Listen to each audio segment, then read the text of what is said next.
Bonjour à tous et à toutes, bienvenue dans ce nouvel épisode. Aujourd'hui, je vais évoquer le fait de se créer une vie selon ses propres normes avec de la conscience. Parce que je crois profondément que c'est cette conscience qui nous permet d'évoluer selon nos propres règles et de remettre en question nos conditionnements passés et peut-être de nous détacher de ce qui ne nous sert plus. Alors déjà, pour commencer, la première question que j'aimerais vous poser, c'est quand est-ce que c'est la dernière fois que vous vous êtes autorisé à rêver ? Quand est-ce que c'est la dernière fois que vous vous êtes permis de concrétiser ce qui vous tenait à cœur, profondément ? Peut-être que c'était il y a quelques semaines, quelques mois, quelques années, quelques décennies. Et dans ce cas-là, il est important de reposer des bases. Et pour ça, je vais vous partager les 3 choses que j'aurais voulu savoir qui m'auraient permis d'avancer avec plus de sérénité dans le fait de créer sa vie selon ses propres règles. La première chose, c'est de miser sur moi, de miser sur ma vie. Trop souvent, j'ai cru que c'était l'extérieur qui conditionnait mon bonheur intérieur. L'endroit dans lequel je me trouvais, où est-ce que j'habitais, les gens qui m'entouraient, le travail que je faisais. Et toutes ces choses, ça m'a amené à croire que c'était l'extérieur qui était responsable de mon propre bonheur. Alors qu'en réalité, s'il y avait bien une chose que je devais cultiver, c'est mon pourquoi. Qu'est-ce qui m'anime profondément ? Qu'est-ce qui me fait envie ? Pas ce que la société a à me proposer, mais plutôt ce que moi, j'aimerais vivre. Pas ce que j'ai envie de faire, mais ce que j'ai envie de ressentir. Et pas la personne que les autres aimeraient que je sois, mais plutôt quelle personne j'ai envie d'être et d'incarner. Si je dézoome, ça serait quelle trace j'ai envie de laisser dans ce monde ? Qu'est-ce que j'ai envie qu'on dise de moi ? Qu'est-ce que j'ai envie que disent mes enfants, mes petits-enfants, mes neveux, mes nièces, mes amis ? Et pour ça, ça passe par le fait de miser sur soi. Si on est incapable de prendre ses responsabilités et de se demander qu'est-ce qui est pour moi le plus juste à vivre, on va forcément attendre des autres qu'ils nous donnent des solutions, qu'ils nous permettent de vivre ce qu'on n'arrive pas à se faire vivre tout seul. On va peut-être même attendre que les autres prennent des décisions à notre place pour ne pas aller dans ce qui nous fait peur. Donc, première chose que j'aurais aimé savoir, mise sur toi. Mise sur ta vie. Parce qu'il y en a une, elle est précieuse. Et c'est maintenant que tu es en train de la vivre. Aucune personne autour de toi ne réalisera la vie que tu désires. Tu es le seul responsable de ce que tu as aujourd'hui, de qui tu es aujourd'hui. Si tu n'es pas satisfait, change et mise sur ce que tu as envie de devenir, sur ce que tu as envie de ressentir et ce que tu as envie de vivre. Je viens d'évoquer la notion de pourquoi. J'aimerais revenir dessus pour le mettre en lumière, parce que c'est vraiment un essentiel à avoir lorsque l'on souhaite miser sur sa vie, lorsque l'on décide de prendre des décisions pour soi. C'est de savoir pour quelles raisons on fait les choses. Il va d'abord y avoir un but égoïste, pour être bien dans ses pompes, pour pouvoir se sentir épanoui, pour être plus serein, pour se prouver à soi qu'on est capable. Et ensuite, on va intégrer nos proches, nos amis, notre famille, ceux qu'on aime, pour pouvoir leur donner le meilleur. Peut-être en termes matériels, mais aussi en termes d'expérience de vie.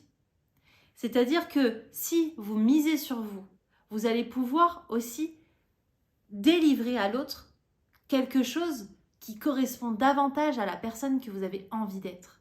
Si vous avez envie d'être cet adulte inspirant pour vos enfants, vos petits-enfants, vos neveux, vos filleuls, vous allez être un exemple.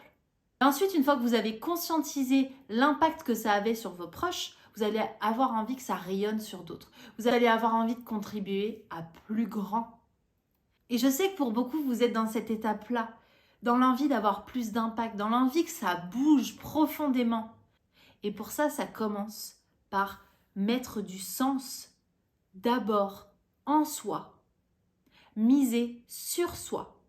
Misez sur votre capacité à réaliser ce qui vous fait envie pour ensuite pouvoir amener les autres à créer ça. De par votre exemple, de par votre métier, de par vos aspirations, de par vos recommandations, de par tout ce que vous allez concrétiser, tout ce que vous allez être transpiré. Et j'aimerais vous amener justement une notion importante de cette notion de faire et d'être. C'est-à-dire que très souvent, on les oppose. Il faut surtout pas être trop dans le faire, il faut être dans l'être. Mais en fait, l'être est nourri par l'action qu'on va mettre en place pour pouvoir justement incarner cette personne. Vous ne pouvez pas être la personne désirée si vous ne faites pas d'action. Et ça m'amène à la deuxième chose que j'aurais aimé savoir, c'est que l'inconfort est inévitable.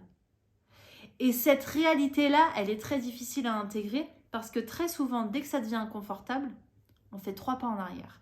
On ne veut pas y aller parce que l'on nous a fait croire, on nous a anesthésiés face à cet inconfort. Quand je dis on, c'est la société, c'est notre éducation. Dès que ça commence à être challengeant, on n'y va pas.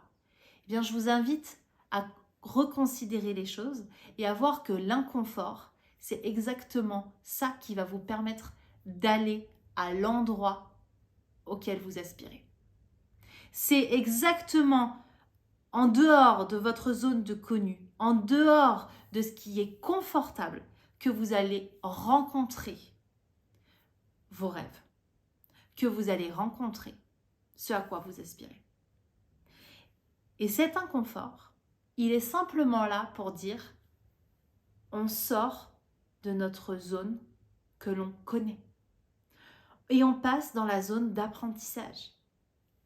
Souvenez-vous, lorsque vous étiez enfant et qu'il était question d'apprendre une nouvelle compétence, que ce soit une nouvelle matière, un nouveau sport ou juste une nouvelle pratique, un nouveau plat, il y a toujours cette phase inconfortable où on se demande pourquoi on le fait. Parce que notre ego lutte de toutes ses forces pour ne surtout pas aller dans cette zone d'apprentissage où on passe par cette turbulence, où on doit vivre avec cette humilité de ne pas savoir, de ne pas être expert, de ne pas être dans le confort.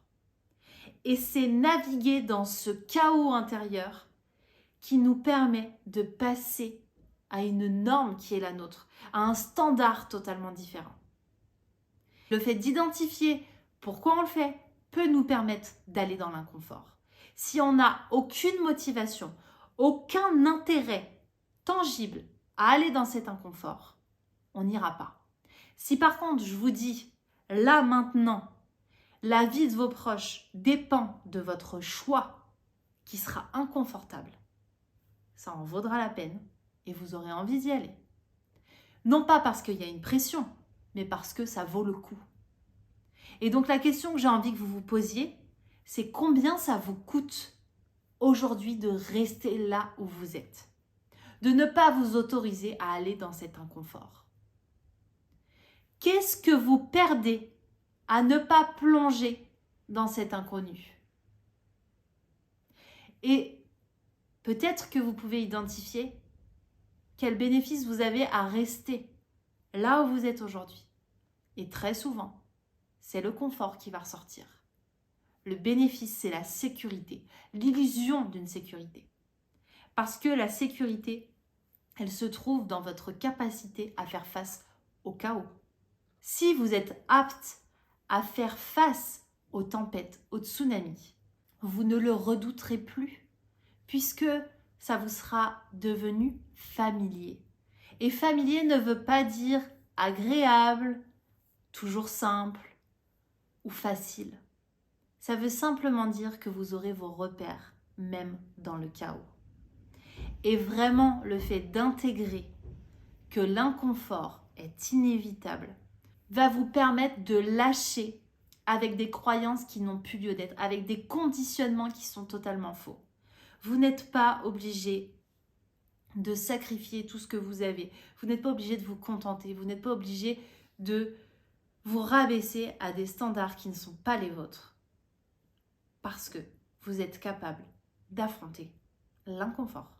Pour accéder à tout ce qu'il y a de bon pour vous, il sera nécessaire de passer par une zone de turbulence, par une zone d'inconfort.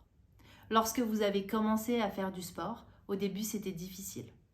Et puis c'est devenu petit à petit une habitude, puis une nécessité. Lorsque vous avez commencé à prendre soin de votre santé, à mieux manger, au début c'était inconfortable, peut-être parce qu'il fallait apprendre une nouvelle façon de faire, peut-être parce qu'il fallait prendre plus de temps pour cuisiner. Et petit à petit, c'est devenu une habitude et une nécessité. Qu'est-ce qui fait la différence entre les personnes qui évitent l'inconfort et les personnes qui y vont quand même? La première chose, c'est ceux qui y mettent du sens, qui savent pourquoi ils le font. Quel bénéfice ça a pour eux d'aller dans cette zone qui n'est pas agréable. Et la seconde chose, c'est la discipline. Et la discipline vient parce que l'on a un pourquoi fort.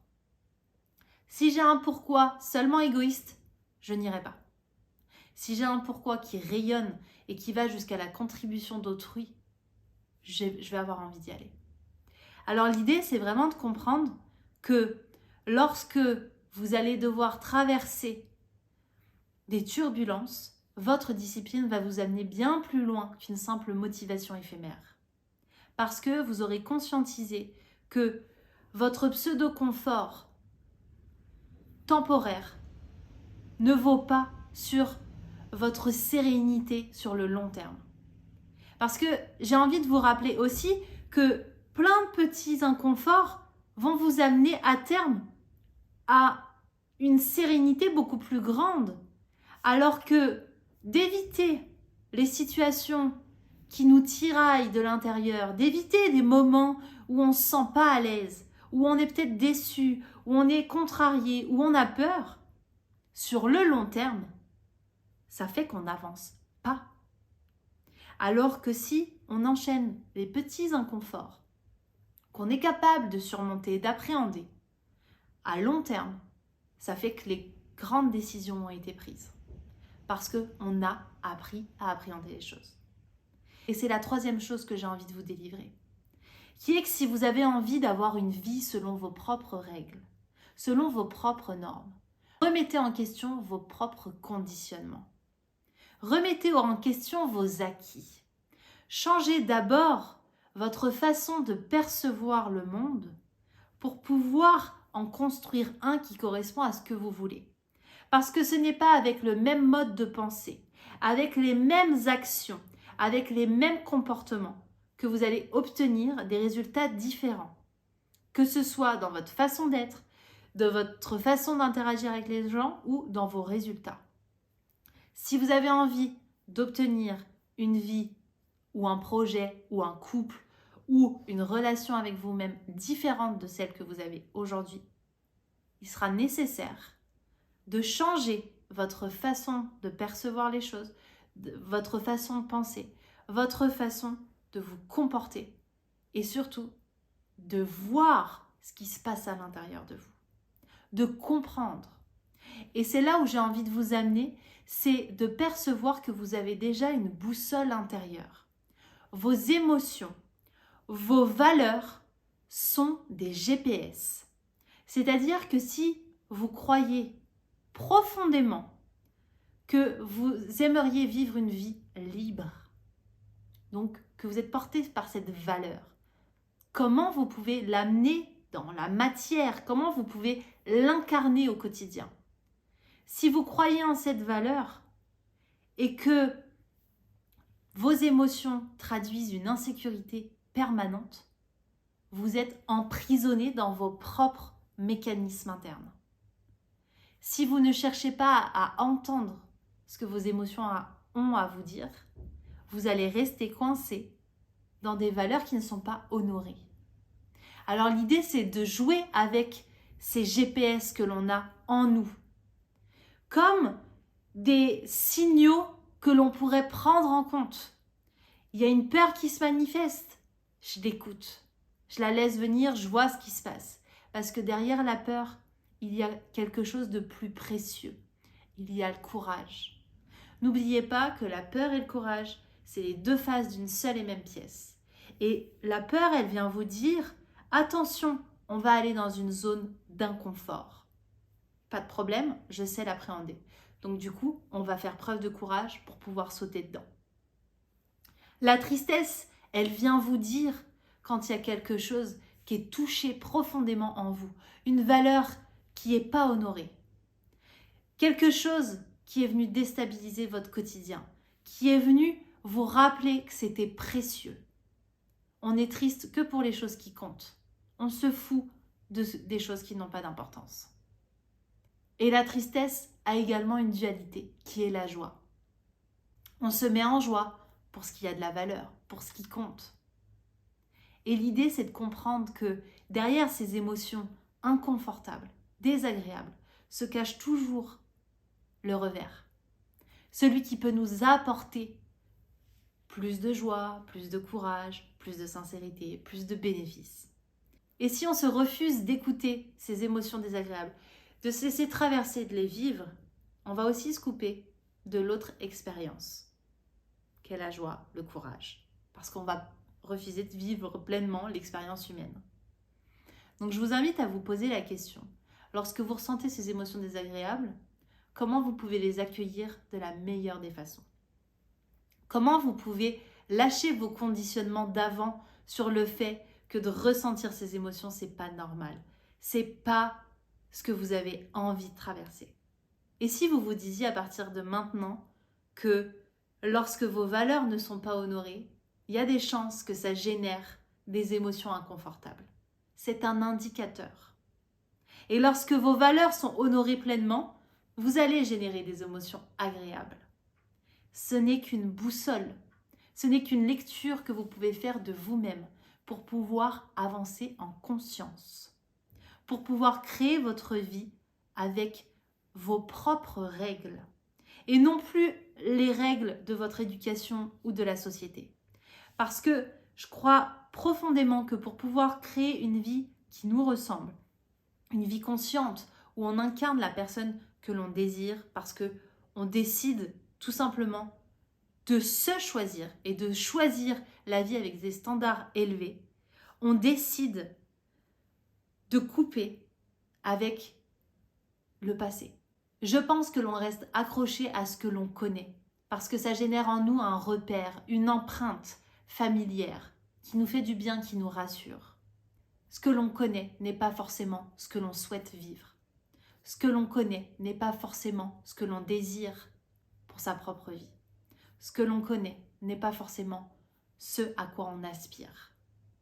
Alors autorisons-nous à sortir des sentiers battus. Autorisons-nous à sortir des normes et à remettre en question qui on était jusqu'à présent. Comment on fonctionnait, comment on pensait, pour rompre avec des standards qui ne nous correspondent plus. Je vous rappelle les 3 choses que j'aurais aimé savoir plus tôt. Apprenez à miser sur vous, sur votre vie, sur vos possibilités infinies de réaliser ce qui vous tient à cœur. N'oubliez pas que l'inconfort est inévitable et que c'est lui qui vous conduira à de la magie. Et enfin, changez et comprenez votre monde intérieur pour pouvoir le faire rayonner sur ce qui compte dans votre vie. Si cet épisode t'a parlé et que tu as envie d'aller plus loin, n'oublie pas que j'ai créé le défi de 4 jours pour retrouver la joie dans ton activité professionnelle. Ça démarre le 2 mai. Il te reste encore quelques jours pour t'inscrire. C'est une expérience que je t'offre si maintenant tu es prêt à élever tes standards. Je vous mets toutes les infos dans la description. J'espère vous y retrouver parce qu'il est temps qu'on fasse évoluer les mentalités. Je vous embrasse, à la semaine prochaine.